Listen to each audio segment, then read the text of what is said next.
Science and Technology.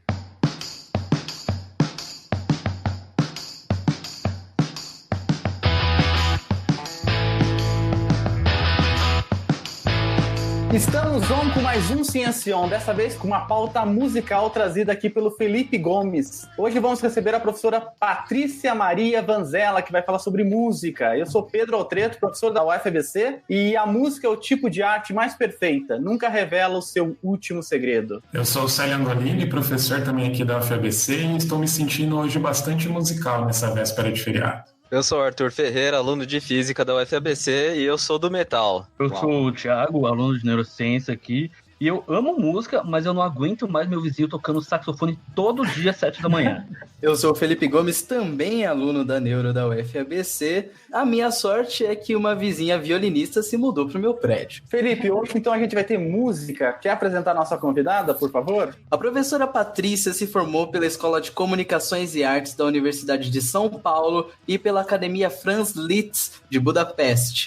Realizou doutorado em piano e música de câmara na Catholic University of America e pós-doutorado no programa de pós-graduação em Engenharia da Informação na Universidade Federal do ABC. De 1993 a 2017, integrou o corpo docente do Departamento de Música na Universidade de Brasília. Em 2015, implementou e coordena o projeto Neurociência e Música na Universidade Federal do ABC, instituição na qual é professora adjunta no Centro de Matemática, Computação e Cognição. Como solista, também atuou frente aos principais conjuntos sinfônicos do país, como a USESP, a USP e a Orquestra Sinfônica do Teatro Nacional Cláudio Santoro. Como camerista, apresentou-se em concertos na Europa, América e Ásia. Tem desenvolvido projetos de pesquisa em neurociência cognitiva da música em parceria com pesquisadores da University of Toronto, University of London, Max Planck Institute of Human Cognitive and Brain Sciences, Universidade Federal de São Paulo, Universidade Federal do ABC, Universidade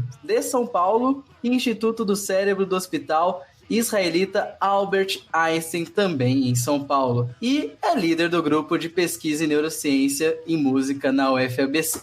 Damos boas-vindas a você, professora. Obrigada pelo convite. Estou muito feliz aqui de estar conversando com vocês hoje à tarde. Professora, a gente sempre começa o Ciência On perguntando um pouco do que não está no currículo Lattes. Não vale falar com a música predileta, porque a música predileta da professora a gente só vai saber nos últimos instantes do programa. Então a gente não vai contar qual que é a música predileta dela aqui. Mas, professora, de que região do país a professora é e o que fez seguir essa carreira? Se a gente remontar à época do ensino médio, o ensino fundamental, a família, os professores tiveram influência na escolha da sua carreira hoje? Bom, eu sou de São Bernardo do Campo e 5 anos eu tinha quando eu cismei que queria um piano e pedi para o Papai Noel o piano. E o Papai Noel me trouxe um piano naquele ano, mas era um piano de brinquedo, né? Aquele pequenininho, né? Que tinha um banquinho pequenininho. E eu olhei para aquele piano de brinquedo e falei, não, Papai Noel errou, não era isso que eu queria, né? Eu queria um piano de verdade. Aí minha mãe falou, não, ok, então vamos fazer o seguinte, você começa a ter aula e se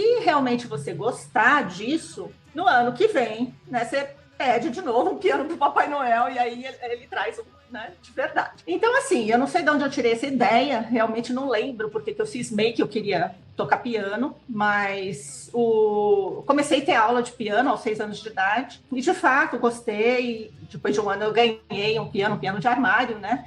Mas era um piano com todas as teclas, né? Um piano que era um piano de verdade. Minha história como musicista, né, começou por aí, né? Então, aí estudei todo o meu ensino fundamental, ensino médio aí na região do ABC. Depois fui fazer faculdade de música na USP, na Escola de Comunicações e Artes. E quando eu terminei a minha graduação em música na USP, eu fui para a Academia Franz Liszt de Budapeste, né, onde eu fiquei lá, morei em Budapeste durante 2 anos e ainda era época de Guerra Fria, cortina de ferro, né?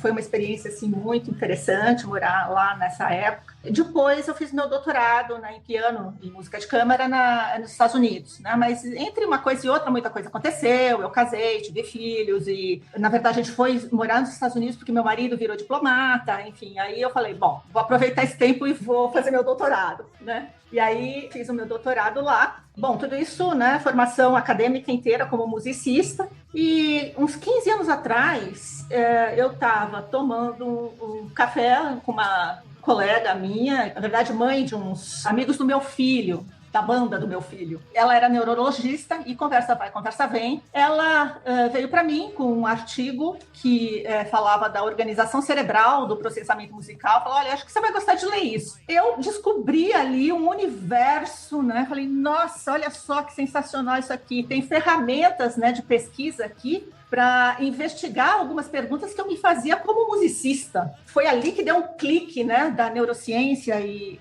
isso é muito recente, né, na minha história. Tem 15 anos, basicamente, talvez um pouco mais. O fato é que eu li aquele artigo e aquele artigo, assim, metade do que estava escrito ali eu não entendi nada, né? Porque, evidentemente, eu não tinha formação, né? Não sabia nada de neuroanatomia, neurofisiologia, método científico. E daí eu tive que correr atrás, né? Porque eu achei que realmente era aquilo que eu queria descobrir, que eu podia responder perguntas que eu me fazia, né? Como pianista, como musicista, com aquelas ferramentas. Então, fui fazer curso de neuroanatomia lá no Instituto de Ciências Biomédicas na USP, fiz um curso de dissecção de peças anatômicas mesmo, coisas assim que eu nem imaginava que um dia eu fosse fazer na vida, né? Imagina, eu tocava piano, dava concerto, enfim, de repente eu estava dentro de um laboratório de neuroanatomia. Lógico, acabei tendo que mergulhar, né, nessa busca de ferramentas que eu não tinha para poder começar a fazer pesquisa na área de neurociência. E uma das principais inquietações minhas era o ouvido absoluto, porque uma coisa que eu descobri que eu tinha na minha primeira aula de música, embora eu não soubesse que era isso, né? Quando a professora me ensinou as primeiras musiquinhas, né? Me ensinou o nome das notas, né? Eu lembro de sair dessa aula pensando assim, puxa, mas agora toda música que eu ouvi, eu vou ouvir com esses nomes, né? Cada som eu vou ouvir com um nome. Depois de muito tempo, eu já estava no conservatório, e aí tem aquelas coisas de aula de percepção, né? Aquelas coisas que, né, o professor toca lá a melodia e a gente tem que ficar transcrevendo, né, o que está ouvindo, né? Eu fazia aquilo com muita facilidade, eu achava muito estranho que as pessoas também não escutassem e escrevessem imediatamente. Aí eu fui desconfiada, nossa, tem alguma coisa de errado, né? Como que as pessoas não conseguem, a maior parte, né, das pessoas não consegue escrever imediatamente, na hora que ele estava tocando eu já estava escrevendo. Como se fosse um ditado, né? E aí eu fui descobrir que existia esse negócio que chamava ouvido absoluto, que, enfim, não é todo mundo que tem e tal. E aí eu falei, bom, então eu quero saber o que acontece na cabeça de alguém que tem ouvido absoluto? Como é que é essa história, né? Será que o cérebro é diferente? Esse foi meu percurso para até chegar na neurociência. Eu fui parar na UFABC em 2010 para fazer um pós-doutorado. Passei por esse processo e tal, aí fiquei em segundo lugar, né? E era uma bolsa só. Na época, o meu supervisor, que seria o meu supervisor, que era o professor Fraga, da Engenharia da Informação, ele já tinha me alertado e falou, olha, a gente pode submeter o seu projeto, mas o pessoal vai avaliar, né, produção científica, essas coisas que eu era musicista, eu não tinha produção científica. Ele falou, mas o projeto é legal, vamos mandar, né? O máximo que pode acontecer é você não ser selecionado. E de fato eu não fui, mas fiquei em segundo lugar. Passado algumas semanas, eu recebo uma mensagem do Fraga dizendo assim, ó, arrumamos outra bolsa. Você pode vir para cá fazer o pós-doc. Aí eu fiquei super feliz, né? E fui para a UFABC fazer o pós-doc. E daí, assim, me apaixonei pela UFABC, né? Porque o projeto foi super bem acolhido, né? A universidade é um ambiente que é super interdisciplinar, né? Então, não tinha lugar melhor para pensar em realizar um projeto nessa área. Comecei a criar o vínculo com a UFABC. Quando termino o pós-doc, depois de um tempo eu propus um outro projeto, com um escopo bem mais amplo, que era a criação de um centro de pesquisa, né, de um grupo de pesquisa que envolvesse não só pesquisa, mas, na verdade, pesquisa, ensino e extensão, né, nessa área de neurociência cognitiva da música. E, no fim, esse projeto acabou sendo acolhido, né, na UFABC, e eu vim para a UFABC em 2015, criei o grupo Neurociência e Música na UFABC, e é um grupo que tem esse objetivo, né, de estimular a pesquisa e divulgar o que tem sido produzido na área de cognição musical, sempre em busca, assim, de entender melhor, né, como o nosso sistema nervoso processa a música, né. Então, foi esse o percurso. Você pediu para eu dizer, contar o que não estava no CV. Olha, tem muita coisa que não está no CV. Sem dúvida. E a professora é a única musicista da família ou não? Que escolheu a música como profissão, sim. Minha família é uma família muito musical, né? Meu pai cantava no coral da Faculdade de Direito aqui da USP, que era um coral bastante tradicional, que a família toda tocava alguma coisa, assim, mas de forma, assim, amadora, né? Meu irmão é guitarrista, tem uma banda, mas não é a profissão dele, né? Uhum. E eu que resolvi me aventurar aí pela música. Última pergunta, e qual é o estilo musical da banda do seu filho? Não, meu filho não tem mais essa banda. Foi uma banda de adolescência. Meu filho já deixou essa banda há mais de 10 anos. Agora ele tá fazendo doutorado já em sociologia, não tem, enfim, toca várias coisas, compõe, enfim. Então hoje a gente vai falar sobre cognição musical, como nosso cérebro percebe e interpreta a música. Será que somos realmente seres musicais? Eu tenho dúvidas com relação a mim. Por que será que a música está tão presente nas nossas vidas, nas mais diversas culturas? Isso e muito mais logo após a vinheta do Felipe Gomes.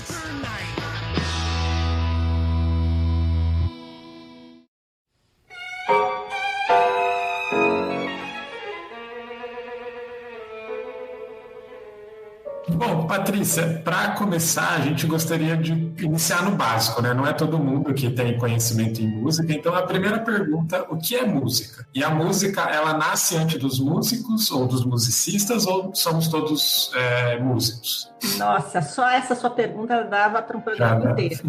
Eu gosto que as perguntas que envolvem neuro, geralmente, para começar, defina a sua área, nunca é um negócio tranquilo. Pois é. Então, na verdade, essa pergunta não é tão básica assim, tá? Ela é bem complicada.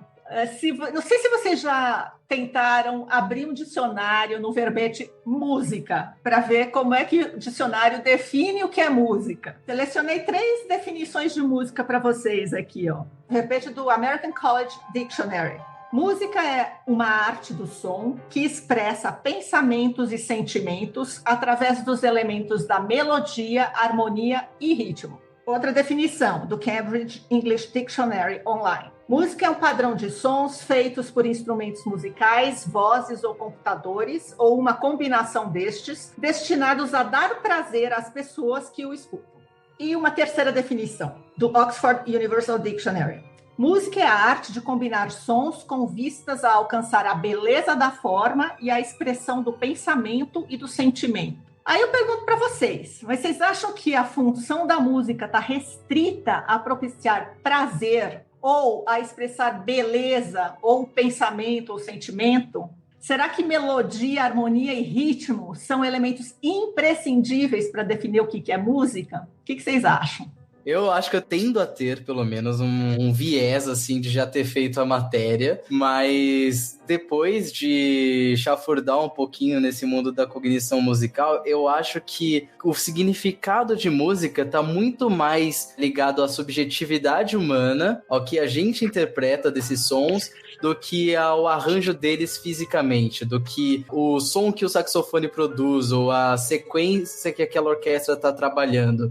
Muitas vezes a gente está em casa e a gente consegue ouvir, por exemplo, o som da obra que está do lado. Se aquilo de repente ganha algum ritmo, algum tipo de coisa que a gente começa a associar, de repente a gente está pensando naquilo como música também. Então eu acho que, assim, definir música como algo muito pé no chão é uma tarefa difícil justamente por conta dessa nossa subjetividade. Exatamente. E se a gente pensar, né, nas diversas manifestações musicais, né, do planeta, né, a gente vai facilmente perceber, né, que são manifestações totalmente distintas, né? A música que é feita por um conjunto de, sei lá, de gamelões na Indonésia, por exemplo, É bem diferente da música que é feita numa roda de choro, né? Que, por sua vez, também é muito diferente de um forró, que é diferente de, sei lá, um fado, de um samba, de um jazz, né? Da música erudita. E mesmo se a gente pensar dentro de uma mesma tradição, né? Se a gente pegar só a música erudita, por exemplo, a música composta por Mozart no século XVIII soa completamente diferente da música composta por Weber no século XX. Será que a função de todos esses gêneros e estilos musicais está restrita a propiciar prazer, por exemplo? Será que a função de todos esses gêneros e desses estilos musicais está restrita a expressar beleza, ou expressar o pensamento, ou expressar o sentimento? Será que harmonia, melodia e ritmo são imprescindíveis para definir o que é música? Em outras palavras, né? O que eu quero dizer é que eu acho que tanto a criação como a performance, o significado e até definição de música podem variar muito, né? E varia de acordo com a época, com a cultura e o contexto social. Talvez a definição mais abrangente que foi proposta, né, seja a definição de um compositor francês chamado Edgar Varèse, né, um compositor aí que nasceu no século XIX, mas viveu grande parte da vida criativa no século XX. Música é som organizado. Eu, na verdade, incluiria música som e silêncios organizados, né? Porque silêncio também faz parte, né, da música. Então, essa intencionalidade, né, na organização dos sons é importante, mas nem a intencionalidade não é necessária, né? Isso, como você falou, você começa a ouvir um som aí, repetitivo, de repente você começa a ouvir uma música naquele som. Quem está produzindo aquele som não está pensando que aquilo lá é música, mas você está ouvindo aquilo como música, né? Então, é muito difícil definir o que é música. É arte, né? E arte é muito difícil de definir, né? Mas tem uma coisa que eu acho que me chama muita atenção nessa questão das definições, né, de música, que um aspecto, né, que nenhuma dessas definições abarca, na verdade. O fato de que a música é um comportamento que caracteriza o ser humano. Isso é uma coisa que nenhuma definição engloba, né, mas, no entanto, é o que é mais evidente, né, sobre música, né, que música é um comportamento característico do ser humano. Da mesma forma que a gente nasce programado a aprender a falar, independentemente de que língua a gente vai aprender a falar, aparentemente também a gente nasce programado a se envolver de alguma forma em atividades musicais, né? Existe uma enorme diversidade de estilos musicais, mas o impulso a apreciar ou a fazer música está sempre presente, né? Independente da cultura em que a gente nasce. Bom, professora, puxando um pouco o que você acabou de falar, eu queria saber desde quando a música está presente na vida do ser humano, né? E se está presente em todas as culturas, né? Todas as culturas são musicais. Qual que é a participação da música na nossa evolução como seres sociais? Eu diria até antissociais, porque o que meu vizinho faz, ele destrói laços, ele não cria laços. A música, ela desempenha um papel importante, né? Tanto do ponto de vista evolutivo como ontogenético, né? Do desenvolvimento humano. A gente tem evidências, por exemplo, de que a música não é um fenômeno cultural recente, né? Que a música faz parte da identidade da nossa espécie. E como é que a gente sabe disso? Entre os mais antigos artefatos encontrados em escavações arqueológicas, tem instrumentos musicais. Então, alguns deles datam de cerca de 35 mil anos, né? Então, isso é muito tempo. Muitos desses instrumentos são construídos aí em ossos de animais ou peles de animais, né? Por exemplo. E, além disso, a gente não tem registro de nenhuma cultura no planeta que tenha prescindido de algum tipo de manifestação musical. Então, fazer música é um comportamento humano universal. E do ponto de vista do desenvolvimento humano e da interação social, a gente pode facilmente aí observar a importância da música em circunstâncias onde os seres humanos se agrupam. Você já deve ter percebido, né, de que onde quer que haja um grupinho de pessoas reunidas, né, muito provavelmente lá vai ter algum tipo de música. E o que é mais curioso é que praticamente todas as culturas usam ou fazem música em circunstâncias sociais muito parecidas. Então, vocês já devem ter observado, né, que rituais religiosos, casamentos, funerais, jantares românticos, eventos esportivos, canto de guerra, canto de trabalho, canções de ninar. Todas as culturas têm. É uma coisa que é comum a todas as culturas, né? E por que isso? Na realidade, o que acontece? A música tem um poder de modular o nosso estado de ânimo, né? E de modular o nosso humor. de evocar emoções. Com isso, a música também facilita a sincronização de movimentos e de estados de ânimo, né? E com isso promove a coesão social. Isso é muito evidente, assim, por exemplo, você vai assistir um show, tá todo mundo na mesma vibe, sincronizando o movimento e sincronizado no estado de ânimo. Então, isso é uma característica muito importante, né? Essa força que a música tem em promover coesão social. E a música faz parte do nosso cotidiano, né? Se eu perguntar aqui para vocês ouvem música? Alguém não ouve música? Acho que vocês ouvem música, não. Né? Ouço todo dia. É impossível. Dificilmente encontro alguém que diga que não ouve música. A gente nasce com um instrumento quebrado, no meu caso, né? Mas a gente dá a voz. Então, eu canto, eu vivo cantando aqui em casa, né? Como não tem muita gente para ouvir, mas eu canto, né? E realmente você modula um pouco o seu ânimo, né? O seu estado de espírito. Exatamente, né? Ultimamente, às vezes, eu acho que ouço mais podcasts do que música de verdade. Só que quando eu tô editando, eu me deparo pensando musicalmente em como o andamento daquele programa tá. Olha então, só. se o assunto daquele bloco é um assunto um pouquinho mais dark, assim, um pouquinho mais obscuro, por assim dizer, eu coloco uma trilha sonora um pouquinho mais grave, penso na transição de uma para outra, em tempos e viradas e tudo mais. Então, é um negócio que tá intrínseco, assim, querendo ou não. E é engraçado, né? Como a música é importante para os seres humanos e a gente nunca para pensar por que isso, né? É uma coisa que a gente normalmente não gasta tempo pensando, a gente só consome, né? Tem um estudo que fala que os americanos ouvem mais de 5 horas de música por dia e que gastam mais dinheiro com música do que com sexo ou remédios. Então, imagino que é isso. Rapaz. É uma importância aí que a gente não tem...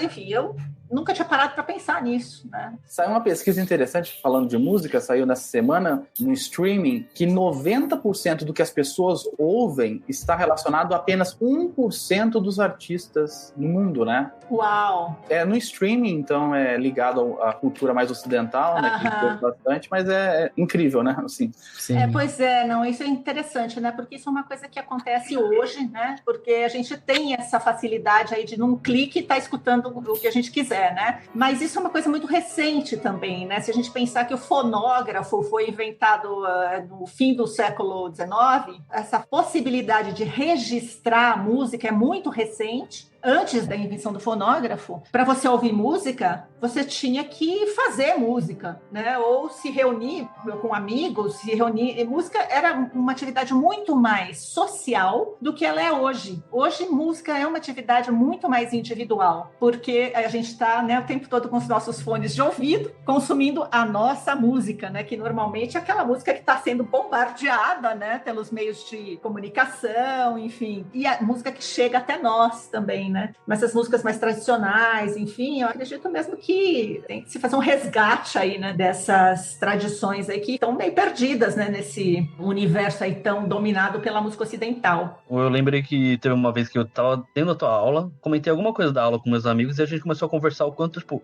exatamente antes da edição, a possibilidade de você gravar uma música, às vezes a sua música preferida você ouvia quantas vezes, sabe? Exatamente. A tua relação até sentimental com aquela música que você gosta e tal, é muito diferente, até muito mais, talvez, catártica, né? Porque era restrito à existência de você estar ali fisicamente, né? Exatamente. Então, ficou fácil agora gostar de ter a música favorita, né? E se enjoar rápido também, né? Porque fica escutando, o repeat. Chega uma hora que você não aguenta mais, né? Eu sou daqueles que, assim, viciou numa música, ela vai ficar no repeat durante muito tempo e aí depois de um tempo eu me desapego. As músicas, para mim, são ligadas a momentos, né? Então, por exemplo, se eu tô escutando naquele momento, depois de um certo tempo, eu não quero mais escutar aquela música. Eu não gosto de saudade, melancolia, eu não gosto. Então, eu paro de escutar determinados artistas depois de um certo tempo. O que o Pedro falou, né, de que todo mundo nasce com um instrumento, né, que é a voz, que ele comentou que, no caso dele, o instrumento estava quebrado. Não é bem assim, né? Mas, na verdade, é um comentário super interessante, porque, de fato, né, o ser humano nasce musical, né? A gente nasce com habilidades musicais, né, que são evidentes desde muito cedo.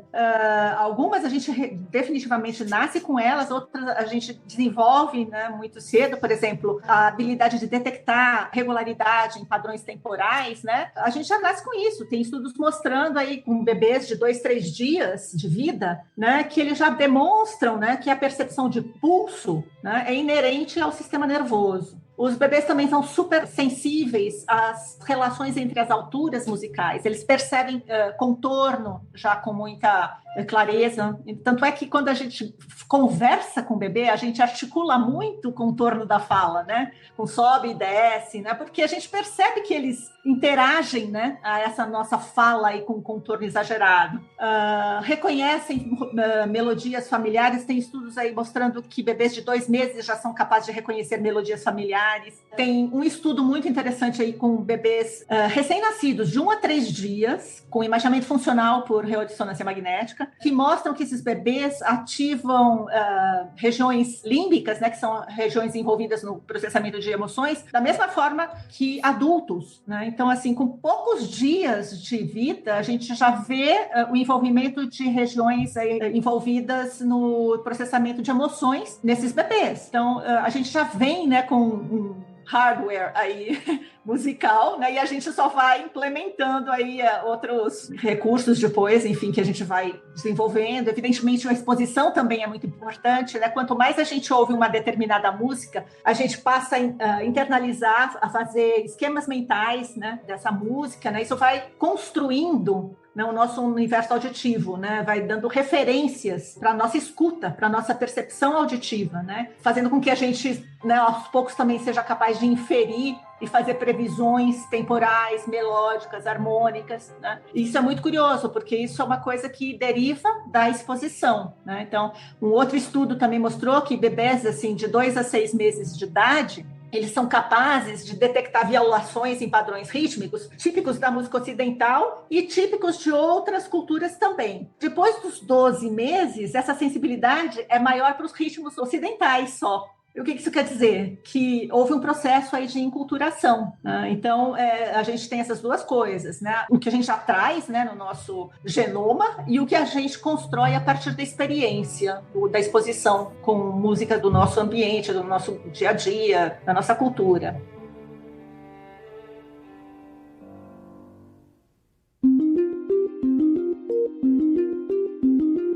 A próxima pergunta, ela envolvia já esse assunto de a partir de quando a gente começa a perceber música, né? Quando que a nossa relação com música começa, mas eu acho que já ficou bem elucidado que pelo menos a partir de 2 meses, desde nascido, a gente já apresenta esse tipo de comportamento, né?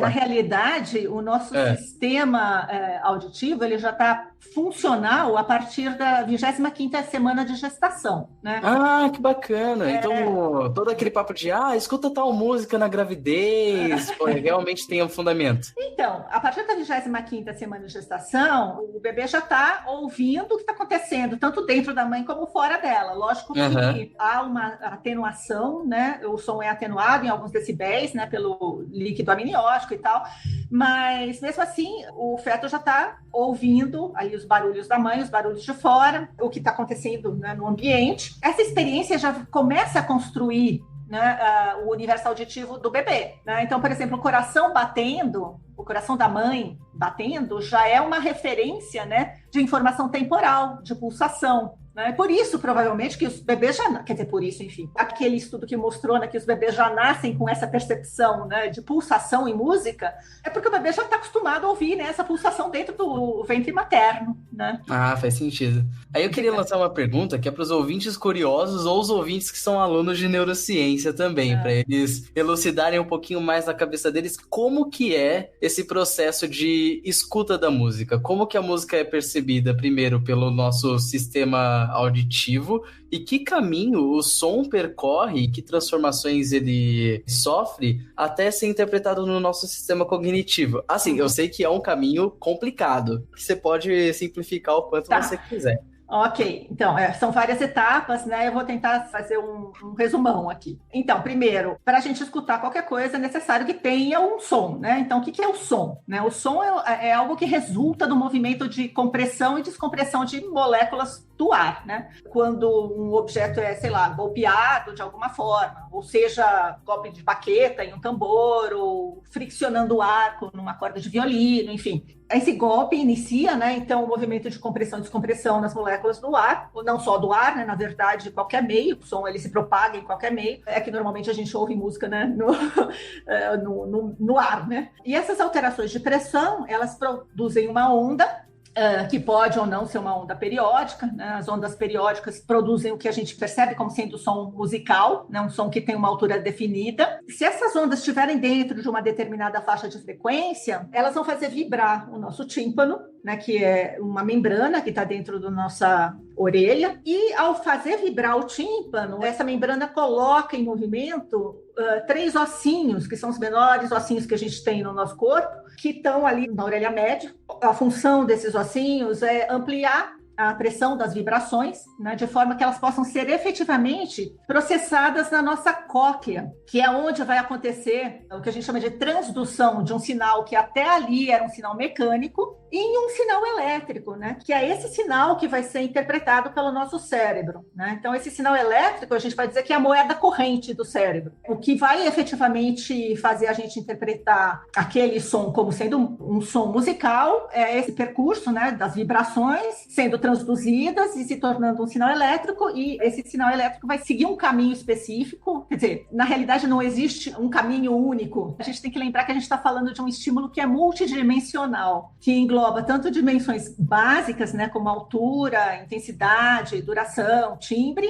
né, que estão presentes não só em música, mas também em outros estímulos, né, e engloba também dimensões mais complexas, né, como, sei lá, métrica, contorno, ritmo, melodia, harmonia. E como é que o nosso cérebro lida com essas dimensões, né? Então, as dimensões mais básicas, elas são analisadas já nos primeiros estágios do processamento auditivo, enquanto as dimensões complexas são extraídas aí por mecanismos de mais alta ordem, digamos assim. Então, as primeiras evidências sobre os mecanismos neurais envolvidos no processamento musical, elas surgiram a partir de casos de lesão. O que é isso, né? O que são casos de lesão? Lesões cerebrais, né, que podiam ocorrer em decorrência de, sei lá, AVC ou de tumores, por exemplo, né? E que causavam algum comprometimento no processamento musical. Esse comprometimento, ele podia ser tanto na percepção como na produção musical, ou então também nas respostas emocionais à música, né? E de que forma, né, que esses distúrbios aí neurológicos podem trazer evidências sobre os mecanismos neurais envolvidos no processamento musical, né?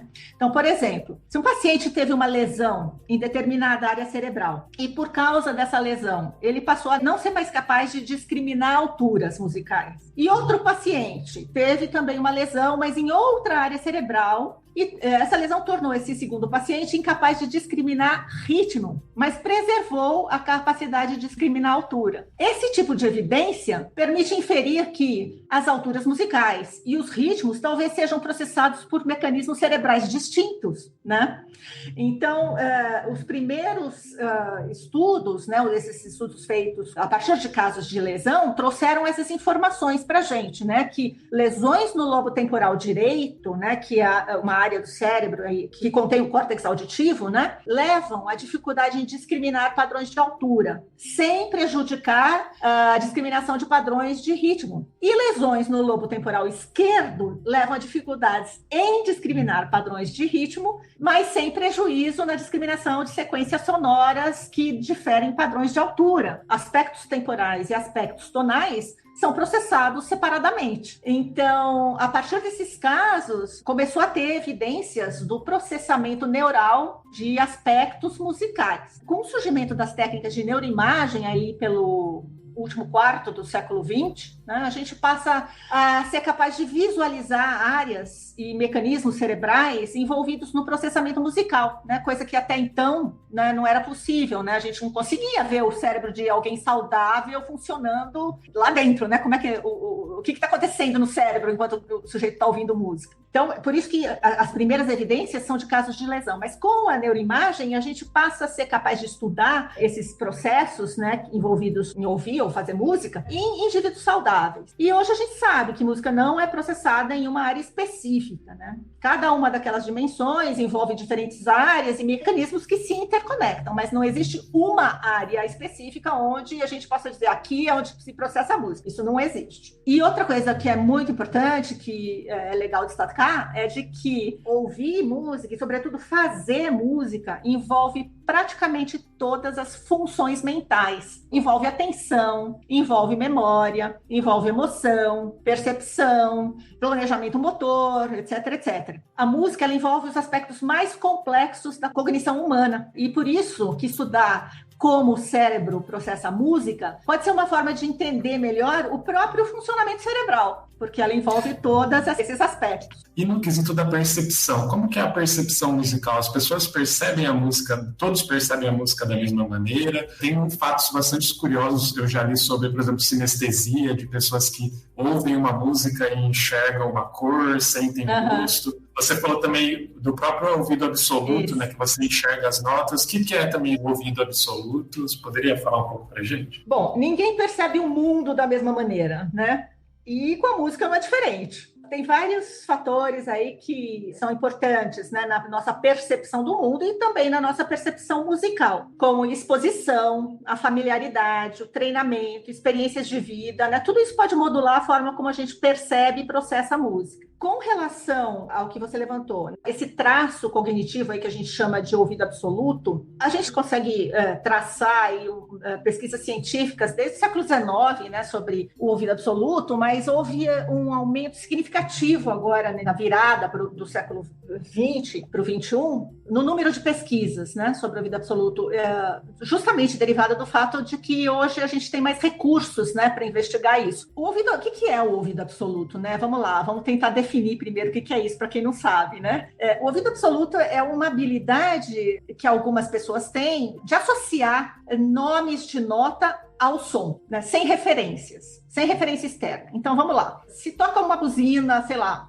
na rua, aqui, agora, o portador de ouvido absoluto vai dizer assim, essa buzina está em mi bemol. É um mi bemol, essa buzina. E ele não precisa conferir num instrumento e conferir num diapasão, para ver se é um mi bemol mesmo. Ele ouve aquela buzina, no som da buzina vem junto o rótulo mi bemol. Então, é uma espécie, na verdade, a gente pode pensar nisso como uma espécie de sinestesia também, né? Por que é sinestesia? É quando você mistura informação de duas modalidades sensoriais, né? Então, você pode ouvir um som e relacionar uma cor àquele som. Isso não é incomum entre portadores de ouvido absoluto também, mas não necessariamente só entre portadores de ouvido absoluto, né? Tem outras pessoas que têm sinestesia com letras, por exemplo, de ver letra e cada letra tem uma cor, ou cada som tem um cheiro, ou uma textura específica, isso é imediato, né? Mas a sinestesia, ela varia muito, né, de uma pessoa para outra, assim. Eu posso ouvir um sol, uma nota sol verde, e você ouvir a nota sol azul, entendeu? Então, a sinestesia não tem um padrão, não é igual para todo mundo. O portador de ouvido absoluto, enfim, uma vez que ele aprende os nomes das notas, ele vai sempre fazer aquela relação com aquele rótulo. Hoje, a gente tem algumas evidências de que o ouvido absoluto, ele se manifesta, que a prevalência dele é maior entre as pessoas que começaram a estudar música antes dos 6, 7 anos de idade. Então, parece que tem um período sensível aí para a manifestação do ouvido absoluto, né? Só que nem todo mundo que começa a estudar até os 6, 7 anos de idade tem ouvido absoluto. Então, quer dizer, não basta a pessoa ser exposta aos sons e aos rótulos até essa idade. Aparentemente, deve haver algum fator também genético que facilita, né, a manifestação dessa habilidade. E é uma habilidade que até hoje não é muito bem definida, no sentido de que a gente não conhece muito bem todos as manifestações aí comportamentais ou neurais, né, ou psicológicas do ouvido absoluto. É uma coisa que está em aberto ainda, tem vários aspectos aí dessa habilidade que ainda precisam ser investigados. E outra coisa, as pessoas costumam associar, pelo fato da gente chamar absoluto, né, ouvido absoluto, parece que é aquela coisa, né, não, acima disso não existe mais nada, né? Não é bem assim, né? Na realidade, para um músico, o ouvido absoluto, ele pode ajudar em determinadas circunstâncias, mas o que conta mesmo é o que a gente chama de ouvido relativo. Um bom ouvido relativo treinado é o que é fundamental para o músico. E o ouvido relativo é uma coisa que todo mundo tem. A gente consegue perceber, por exemplo, Parabéns a Você, cantado em várias tonalidades diferentes, em andamentos diferentes, em instrumentos diferentes. Então, a gente relativiza a maneira como a gente ouve aquela melodia e identifica aquela melodia como sendo a mesma, independente da tonalidade em que ela está. Isso é muito comum, todo mundo tem. E é muito interessante porque aparentemente, só o ser humano tem isso. Outras espécies não têm. Outras espécies parecem que processam os sons de forma absoluta, né? Então, evolutivamente, o ouvido relativo seria algo mais recente e mais relevante para o processamento auditivo do ser humano. Professor, a gente já discutiu um pouco da subjetividade da percepção da música, mas os gostos musicais são variados por quê? Por que pessoas que, por exemplo, estão num contexto cultural parecido, até na mesma família, podem ter gostos musicais tão diferentes? Olha, os gostos musicais, eles se formam a partir da exposição, né? Então vai depender de quem são seus amigos, o que eles escutam, e isso é muito, especialmente importante na época da juventude. Os gostos musicais, eles se definem muito fortemente na época da juventude, né? Uma época onde a gente mais socializa, enfim. Tanto é que a gente tem um trabalho aí com umas oficinas de evocação de memórias autobiográficas em idosos, que é um projeto de extensão, né? E a gente usa música nessas oficinas. E as músicas que são da juventude desses idosos são músicas que têm um potencial enorme de evocar memórias, né? De memórias autobiográficas nessas pessoas. Então, a formação de gosto tem muito a ver com a exposição, com o que você está exposto, e por isso que eu acho importante a gente ter abertura, né? Escutar repertórios diferentes para conhecer coisas diferentes também, né? Porque aquilo que a gente falou lá no começo, a gente é bombardeado por um determinado tipo de música, mas não é só isso que existe. Acho interessante a gente conhecer outros repertórios aí de outras culturas, de outras épocas, enfim.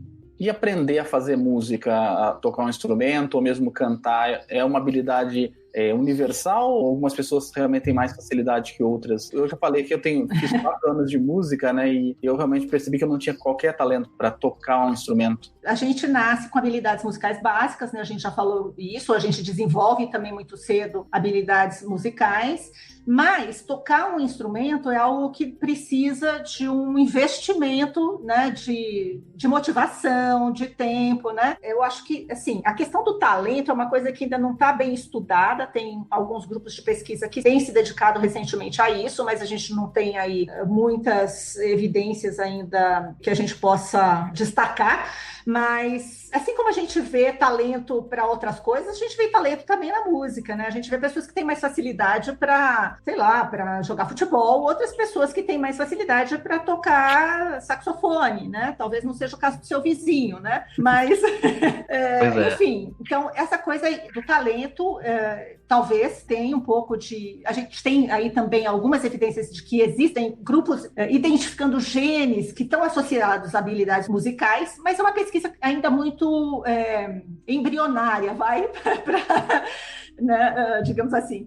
Como eu falei, né, todos somos musicais em determinada medida, alguns são mais, outros menos, né, aqueles que são mais podem procurar um treinamento musical, efetivamente aprenderem a tocar um instrumento, mas tem pessoas que nascem sem a capacidade de diferenciar Parabéns a Você do hino nacional, tá? Então esse é um outro extremo, né? E a gente chama esse tipo de característica, né, que é um prejuízo no processamento musical, de amusia, né? Então, a pessoa que demonstra um prejuízo na forma de processar música, né? Então, de fato, tem pessoas que não é brincadeira isso que eu falei, tem pessoas que não conseguem diferenciar uma coisa da outra. E essas amusias podem ser congênitas, né? Podem ser adquiridas, né, como nos casos de lesão, que eu falei, então, às vezes, a pessoa, né, por uma lesão, ela acaba adquirindo uma amusia, mas tem amusias que são congênitas, a pessoa nasce, né, incapaz de processar música, como as pessoas normalmente processam. E, às vezes, essa amusia ela pode ser só na percepção musical, outras vezes ela pode incluir a produção musical também, pode se manifestar só num domínio musical, por exemplo, só no domínio do ritmo,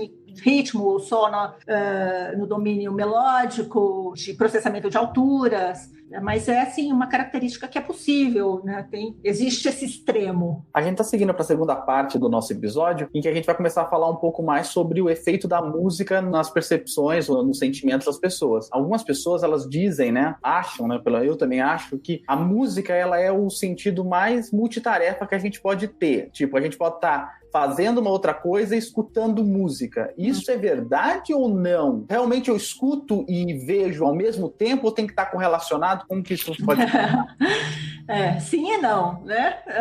Hoje tem uma grande quantidade de estudos, né, que examinaram aí justamente o impacto da música no nosso desempenho, no nosso comportamento. Muita gente estuda ouvindo música, né? Será que as pessoas conseguem estudar melhor ouvindo música, né? Então tem vários estudos olhando para essa questão, né? E os resultados desses estudos são bem contraditórios. Então, em algumas circunstâncias, ouvir música enquanto a gente faz outra coisa pode ajudar, mas em outras circunstâncias pode atrapalhar ou não ter efeito nenhum. E há uma série de fatores que vão contribuir para isso. Quando a música compete, por exemplo, com recursos atencionais, ela tende a prejudicar a eficiência em tarefas que são cognitivamente complexas, né? Por outro lado, a música pode melhorar o estado de ânimo dos ouvintes também, né? Então, e uma modulação positiva, né, no estado de ânimo do ouvinte pode levar a um melhor desempenho cognitivo. Então, a gente tem essa dicotomia aí, né?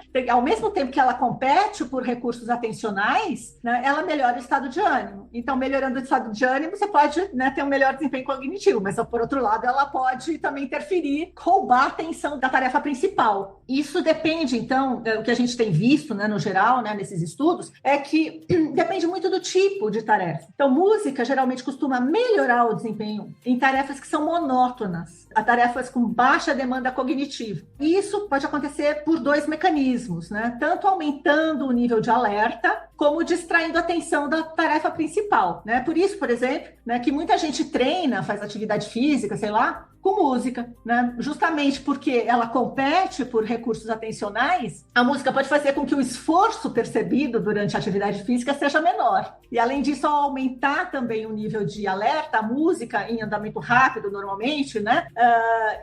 Volume intenso também, pode ajudar a alcançar um ritmo mais rápido e sustentar por mais tempo. Mas, por outro lado, né, em tarefas cognitivamente mais exigentes, geralmente a música atrapalha. Mas, ainda assim, tem uma série de fatores que podem modular também esse efeito. Um deles, por exemplo, é a personalidade do ouvinte. A gente sabe, hoje tem vários estudos mostrando que a música de fundo, ela prejudica mais o desempenho em pessoas introvertidas do que extrovertidas. E como é que você explica isso? A gente sabe que a personalidade está associada a diferentes níveis de alerta. Os níveis de base de alerta ou de excitabilidade de pessoas introvertidas geralmente são mais altos em pessoas extrovertidas. Então, assim, né, nos extrovertidos, a música de fundo ela pode elevar a excitabilidade a níveis ótimos para a realização de tarefas cognitivas, enquanto que nos introvertidos levaria a uma excitabilidade excessiva, né, prejudicando a tarefa. Então, isso é muito curioso, né, porque tem a ver com um traço de personalidade. Outro fator também que a gente tem visto é o treinamento musical, né, como outra variável aí que interage, né, com a música de fundo no efeito aí sobre habilidades cognitivas. Indivíduos com treinamento musical, né, quando são comparados a indivíduos sem treinamento musical, eles tendem a ser mais prejudicados por música de fundo quando eles realizam tarefas verbais, por exemplo, mas não em tarefas visoespaciais.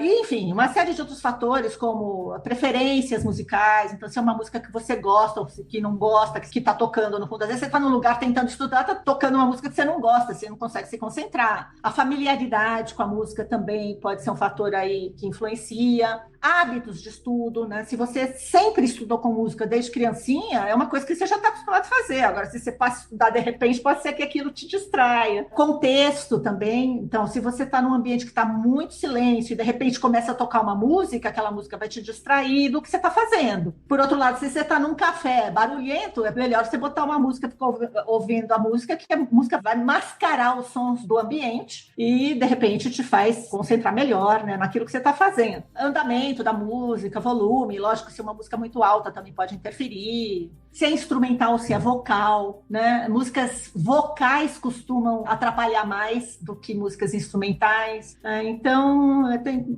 toda essa série de fatores aí que acabam modulando, né, essa questão aí. Eu ia comentar, mas eu acho que você já passou até por todos os detalhes disso, de como a música pode modular a nossa atenção, mas eu ia comentar que, pra mim, quando eu tô estudando, eu costumo ou ouvir um podcast que eu não pretendo prestar muita atenção, que é só pra ficar um sonzinho de fundo, como se tivesse alguém falando blá blá blá lá mesmo. Deixar a televisão ligada, né? Ou eu escuto um álbum que eu conheça muito bem. Tem um álbum de rap específico que eu escuto sempre que eu quero estudar com foco, que assim, eu conheço ele de cabo a rabo, ele não vai me trazer nenhuma novidade ali, então eu vou estudando, ouvindo ele. Às vezes falha porque eu paro pra prestar em uma outra interpretação da letra. Mas assim, acho que esses hábitos fazem sentido com o que você acabou de falar. Eu cresci jogando videogame, né? E daí, recentemente, eu li, não sei se é fake news, que música de videogame é feita pra você ficar bastante tempo na frente da tela do computador ou na tela do videogame jogando sem descansar menos. E pra mim deu um efeito muito legal, que eu não esperava escutar música de videogame. Então tem aquelas músicas repetitivas de videogame, tem até uma orquestra de Londres, que ela tem uma versão instrumental das músicas de videogame, que eu adoro. E pra mim, realmente, eu trabalho muito no computador, não sei, me dá faz uns 2 anos que melhorou muito. Então, o que acontece é que em música não existe um tamanho único, né? Tipo, one size fits all, né? O que serve pra mim pode não servir pra você, né? Então, se eu botar música de videogame... Aliás, eu não posso estudar com música, eu não posso trabalhar com música, porque eu paro o que eu tô fazendo e começo a escutar. Simplesmente não consigo fazer as duas coisas ao mesmo tempo. Ou eu escuto música, ou eu faço outra coisa. Então, pra mim, não funciona. A música de fundo não funciona como coadjuvante.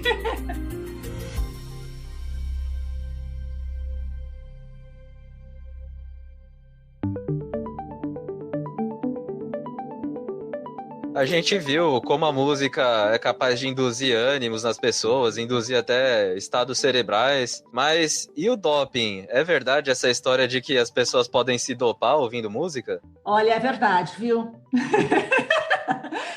É o seguinte, na verdade... É sério? Não, vamos lá, vamos explicar isso direitinho. A música pode, de fato, ser comparada a uma droga, né? Uma droga viciante, porque ela atua também na mesma parte do cérebro que as drogas, né? Na verdade, da mesma forma que a cocaína, por exemplo, a música, naquela música que a gente gosta, a música que dá prazer. Não adianta botar uma música que você não gosta, é a música que você gosta. Essa música que causa aqueles arrepios, né? Aquela música super emocionante, ela aumenta a quantidade de um neurotransmissor chamado dopamina numa região do cérebro chamada núcleo accumbens, né? Essa parte do cérebro, ela faz parte do chamado sistema de recompensa. E o que é esse sistema de recompensa, né? É um sistema que evoluiu para reforçar comportamentos relevantes para a sobrevivência da espécie, né, como comer e se reproduzir. Em princípio, tudo que nos dá prazer envolve esse sistema, né, esse sistema de recompensa. E esse sistema ele pode ser mobilizado de forma natural, né, através desses comportamentos relevantes à sobrevivência, ou de forma artificial. Né, e a música é uma dessas formas, e drogas também é uma dessas formas, chocolate é uma dessas formas. Então, enfim, de fato existe um pouco aí dessa lenda, e um pouco dessa lenda tá válida. Olha, eu vou confessar que quando eu ouvi essa pergunta, eu realmente imaginei um traficante entregando um pendrive pra alguém, sabe? Cara, o que é curioso é que muitos anos atrás, na internet, eu tava vendo alguns blogs de mistérios do mundo científico, etc.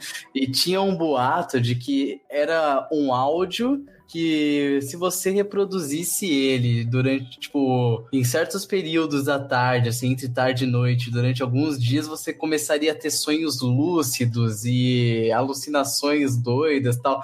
Mas assim, eu imagino que pelo que a gente tá conversando aqui, pelo que a gente já estudou, que isso não deva... Assim, se serve para alguém, não deve servir para todo mundo. Exatamente. É essa questão do tamanho único. Não existe isso em música. E a subjetividade, a experiência de vida, enfim, tudo isso tem um papel que é fundamental na maneira como o nosso universo auditivo vai se moldando e nossas preferências vão se formando, né?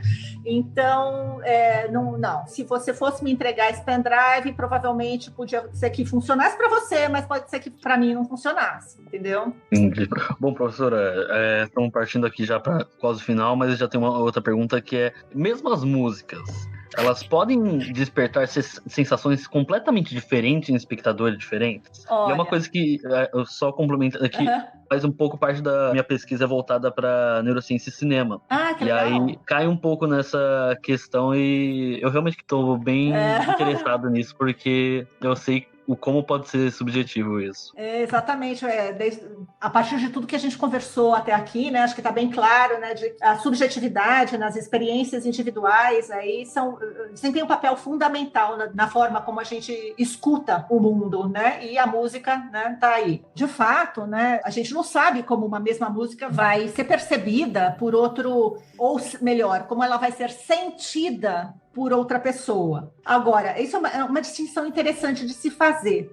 Toda pesquisa em emoção musical, a gente diferencia o que é perceber música do que é sentir música. Existe aí uma diferença entre comunicar uma emoção e induzir uma emoção no ouvinte. A gente sabe que alguns tipos de música, elas tendem a ser percebidas da mesma forma, a partir de alguns aspectos da estrutura musical que podem sugerir isso, né? Então, por exemplo, músicas em andamento rápido, geralmente são percebidas como músicas de alta excitabilidade, são músicas alegres, em modo maior na nossa cultura, né? São associadas à alegria, enquanto músicas em modo menor são associadas a músicas tristes. Texturas musicais mais delicadas geralmente são associadas a músicas mais tranquilas, enquanto mais complexas são associadas a músicas com maior grau de excitabilidade, músicas mais tensas. Por exemplo, também os cromatismos, né? Falando um pouco de harmonia.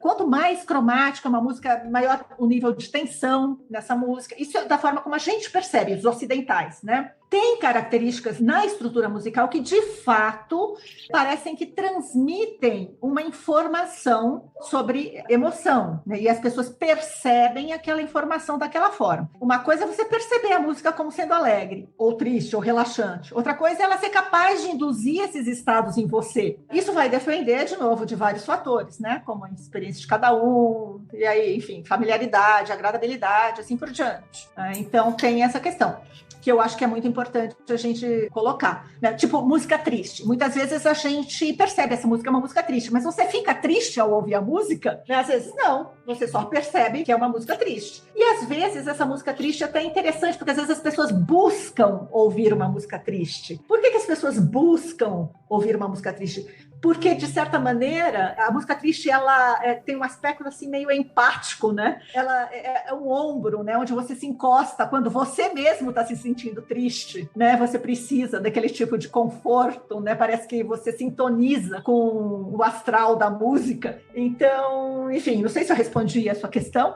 mas acho que essa questão de perceber e de induzir é uma diferenciação importante aí. Seria possível, depois de tudo que a gente ouviu, a gente conseguir usar a música como meio de comunicação? Olha, sim, né? Eu acho que a música é uma forma de comunicação, né? Eu acho que, inclusive, a gente tem aí estudiosos, né, de antropólogos, enfim, arqueólogos também, fazendo pesquisas aí sobre as origens da linguagem e da música, né? Tem um livro bem interessante aí que chama The Singing Neanderthals, os Neandertais Cantores, do Stephen Mithen, que trata justamente dessa questão, né, da origem da música e da fala. Eles colocam que talvez música e linguagem tenham tido uma origem comum, tanto a música como a linguagem, antes de se distinguirem como música ou linguagem, tenham surgido de um sistema de comunicação aí mais holístico, onde não existia exatamente isso que a gente conhece como palavras, né? Seriam sentenças holísticas, entoadas, né? Nas quais, de acordo com a entonação,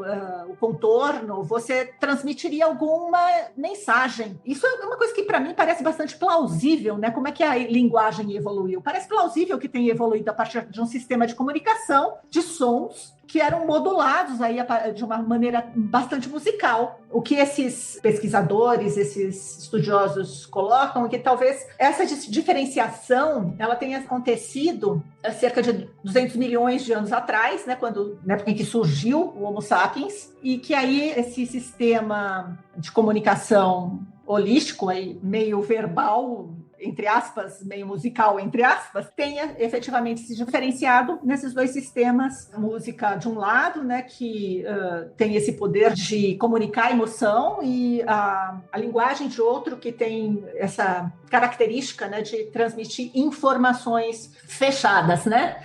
Enfim, a música acho que nunca deixou de ser uma linguagem. Tanto é que a gente percebe a música triste. Como que a gente percebe a música triste, né? Como é que a gente percebe essa tristeza ou percebe a alegria na música? É uma forma de comunicar um sentimento, né? Uma emoção. Evidentemente, né, como a gente falou lá no começo, nem toda música tem a função de comunicar um sentimento. Não posso também generalizar que é na nossa cultura, porque tem música na nossa cultura que não tem essa pretensão de comunicar um sentimento, mas a maior parte das músicas que a gente ouve no nosso dia a dia, a gente associa, com um sentimento ou uma emoção ou outra, né? Professora, já puxando aqui para o final, a gente queria saber um pouco mais sobre sugestões, né, de filmes, documentários, livros que falem um pouco mais sobre música, né? Eu já vou dar uma roubadinha, eu vou sugerir o Viva, Vida é uma Festa, que é um filme que para mim eu acho lindíssimo e fala bastante sobre essa questão da música. Viva? O Viva. A Vida é uma Festa. Eu vou sugerir o filme do Elton John também, que eu assisti essa semana também, que ganhou o Oscar de melhor música. Também consigo sugerir esse filme. Legal. Então, puxa vida, na realidade, eu não consigo sugerir um filme específico, quer dizer, tem tantos filmes, né, que falam sobre música, filmes que falam sobre efeito da música na memória. Não precisa ser um só, não, professora. Oi? Não precisa ser um só. Então, tem um documentário que fala sobre o efeito da música em pacientes com déficits cognitivos, assim, já com Alzheimer, por exemplo. Puxa vida, chama Alive Inside. Esse é um documentário que mostra o poder da música resgatar a identidade desses indivíduos que já estão totalmente comprometidos pela doença de Alzheimer. Como a música traz essas pessoas de volta. E, de novo, é aquilo que eu falei, é a música da juventude, a música que aqueles pacientes escutaram no período da juventude, que são as que têm maior potencial de trazer de volta a identidade desses pacientes. Acho que eu já assisti esse documentário e eu posso...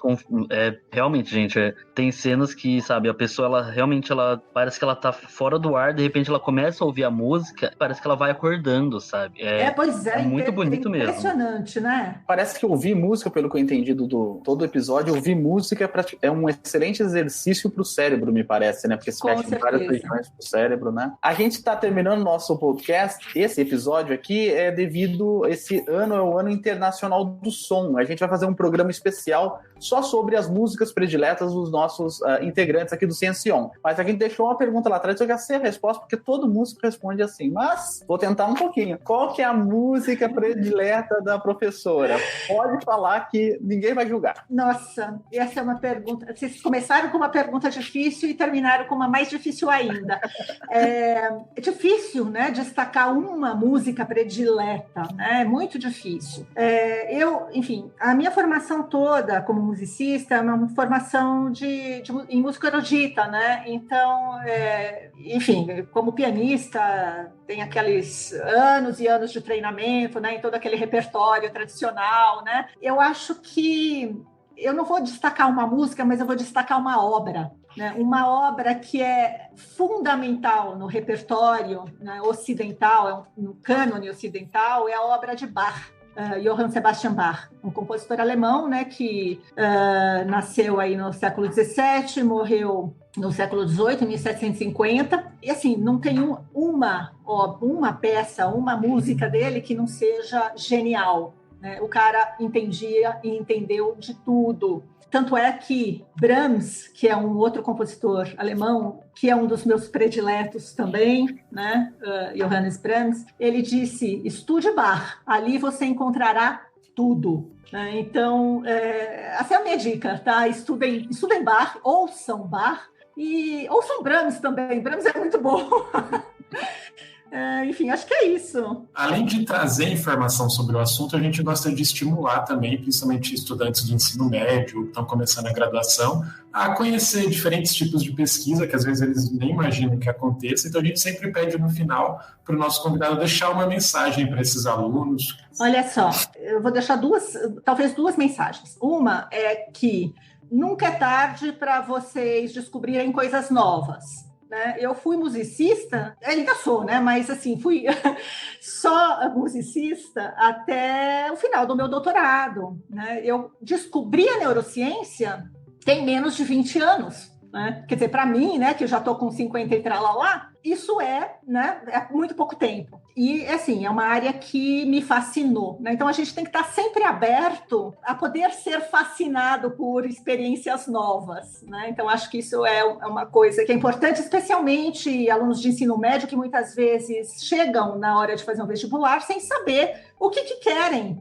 da vida, né? Isso não é incomum. Eu fui fazer música porque eu sempre fiz música e eu adoro música e, enfim, para mim era muito óbvio fazer música, mas eu sei que na maior parte das vezes isso é uma dificuldade muito grande, o aluno saber o que ele vai fazer na faculdade. Mas eu só descobri a neurociência muito depois. Então, acho que essa abertura para explorar diferentes universos, eu acho que é muito importante, né? A pessoa nunca se fechar para novas descobertas. Com relação à neurociência da música especificamente, a gente tem um grupo, o nosso grupo na UFABC, que tem um trabalho que não é só de pesquisa, como eu falei lá no começo, né? Então, a gente tem pesquisa, ensino, extensão, então a gente tem cursos que... aliás, na extensão, a gente vai propor para o ano que vem um curso de extensão em neurociência cognitiva da música. Então, quem tiver interesse nessa área, vai ser online, e aí, enfim, dá para qualquer um fazer esse curso que tem interesse nessas duas áreas. A gente tem palestras mensais também falando sobre,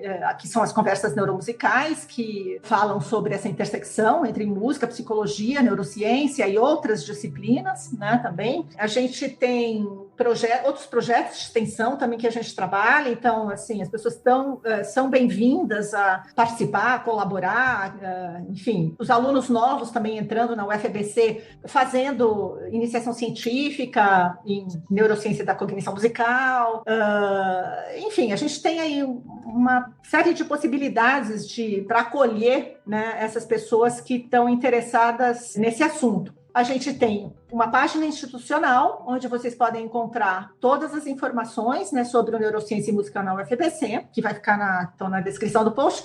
O nosso site institucional, a gente tem página no Facebook, no Instagram, e a gente tem um canal no YouTube, que é o Neuromúsica, onde a gente bota lá todas as palestras, as coisas que a gente grava, enfim, ficam lá disponíveis para quem quiser consultar. Muito obrigado, professora Patrícia. Hoje eu entendo por que o aluno da UFABC pode escolher qualquer curso, mas por que o curso de neurociência fascina tanto? É impressionante. Muito obrigado mesmo. Eu que agradeço a oportunidade de participar aqui desse projeto que achei super bacana. Obrigado, Arthur. Eu que agradeço a presença da professora Patrícia. Eu também amo música, assim como a maioria das pessoas, e tenho certeza que todo mundo que ama música vai adorar escutar esse episódio. Obrigado, professor.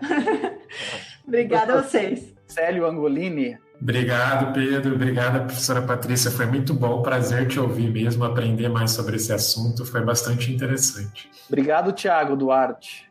Obrigadão mesmo, e eu vou agora bater no meu vizinho aqui e explicar um pouco mais de música pra ele, pra ver se eu dou uma ajudada.